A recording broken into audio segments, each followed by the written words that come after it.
किसी UPTGT PGT exam की या केवीएस पीजीटी या फिर एनवीएस पीजीटी एग्जाम की प्रिपरेशन कर रहे हो तो ये वीडियो आपके लिए बहुत हेल्पफुल होने वाली है।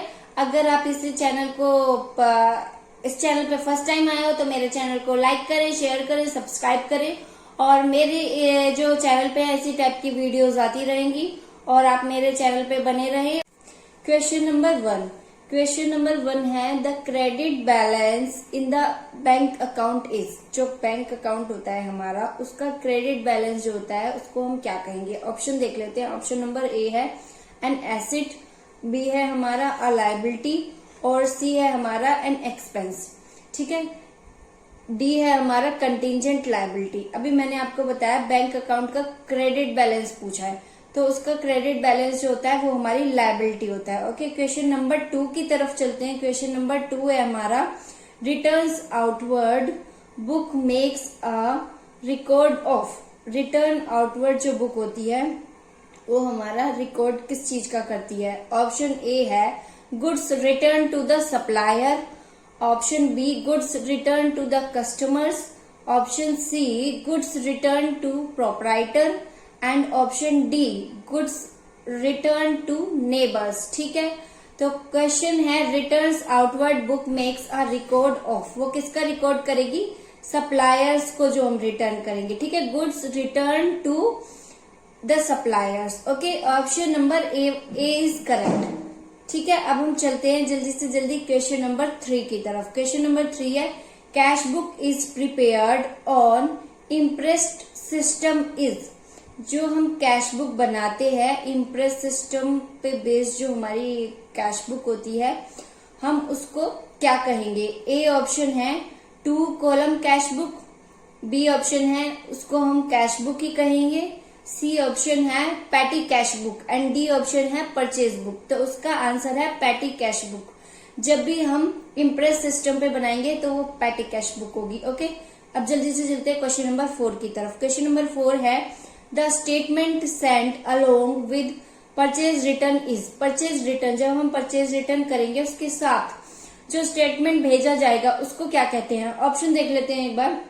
ऑप्शन ए है क्रेडिट नोट, बी है बिल्स पेबल बुक, सी है डेबिट नोट एंड डी है परचेजेस रिटर्न बुक। तो जब हम रिटर्न करते हैं, परचेज रिटर्न करते हैं, उसके साथ जो भी स्टेटमेंट सेंड किया जाता है उसको कहते हैं क्रेडिट नोट। दिमाग में बैठा लो, ये क्रेडिट नोट होता है वो। और ये क्वेश्चन जो है बहुत इंपॉर्टेंट है यूपी टीजीटी पीजीटी पेपर के मतलब एग्जाम से रिलेटेड। अब चलते हैं हम क्वेश्चन नंबर 5 की तरफ।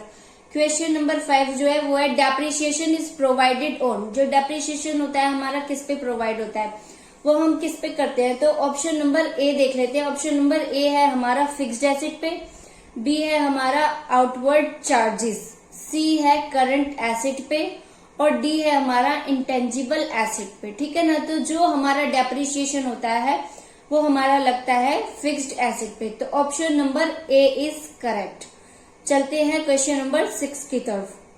क्वेश्चन नंबर 6 है errors of carry forward from 1 year to another year affect. जब हम कोई एरर होता है वो कैरी फॉरवर्ड होता चला जाता है एक साल से दूसरे साल की तरफ, तो वो किस चीज को अफेक्ट करेगा। ए ऑप्शन है पर्सनल अकाउंट, बी ऑप्शन है real account and C option है नॉमिनल अकाउंट और डी ऑप्शन है पर्सनल अकाउंट भी और रियल अकाउंट भी। तो जो हमारा कैरी फॉरवर्ड हो जाएगा एरर वो हमारा पर्सनल अकाउंट को अफेक्ट करेगा। ओके, तो option number A is correct. अब हम चलते हैं क्वेश्चन नंबर 7 की तरफ।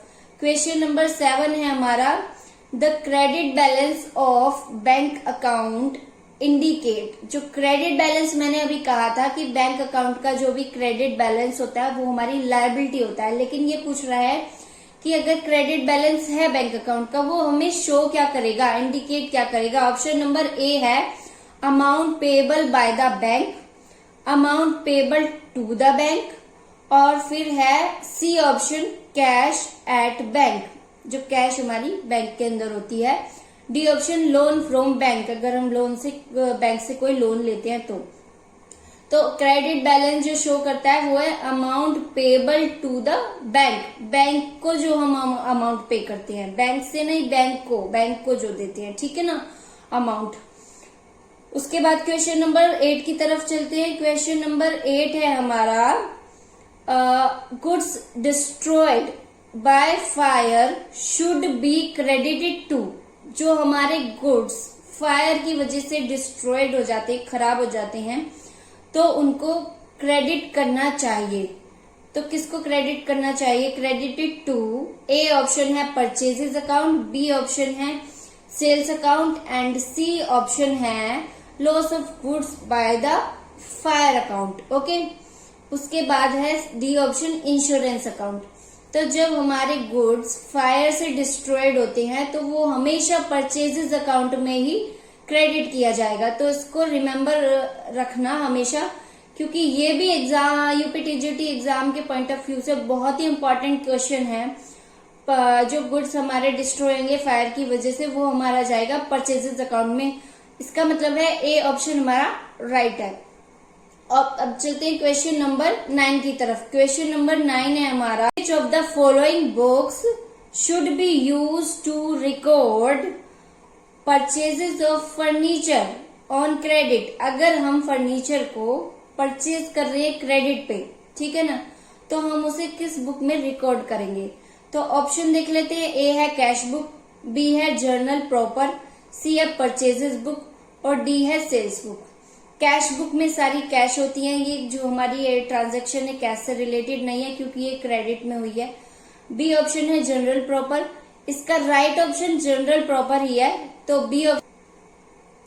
Error of commission, error of commission do not allow. हमें जब एरर ऑफ कमीशन हो जाता है तो वो हमें क्या अलाउ नहीं करता है, नहीं करता है। ओके, ए ऑप्शन है correct totalling of the balance sheet, जो बैलेंस शीट की टोटलिंग है वो करेक्ट। बी ऑप्शन है correct totalling of the trial balance, trial balance की करेक्ट टोटलिंग नहीं करता है क्या वो।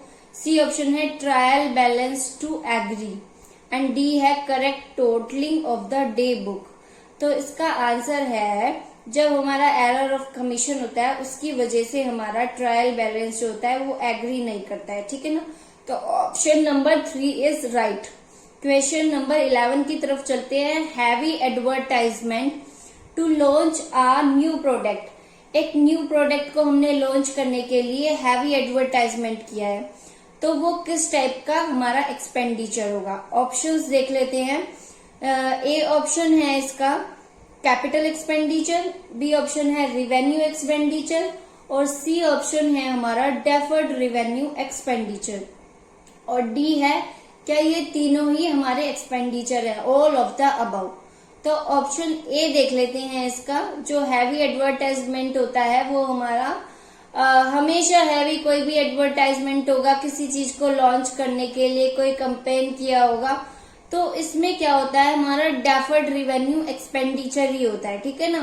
तो क्वेश्चन नंबर 11 का option number C is correct.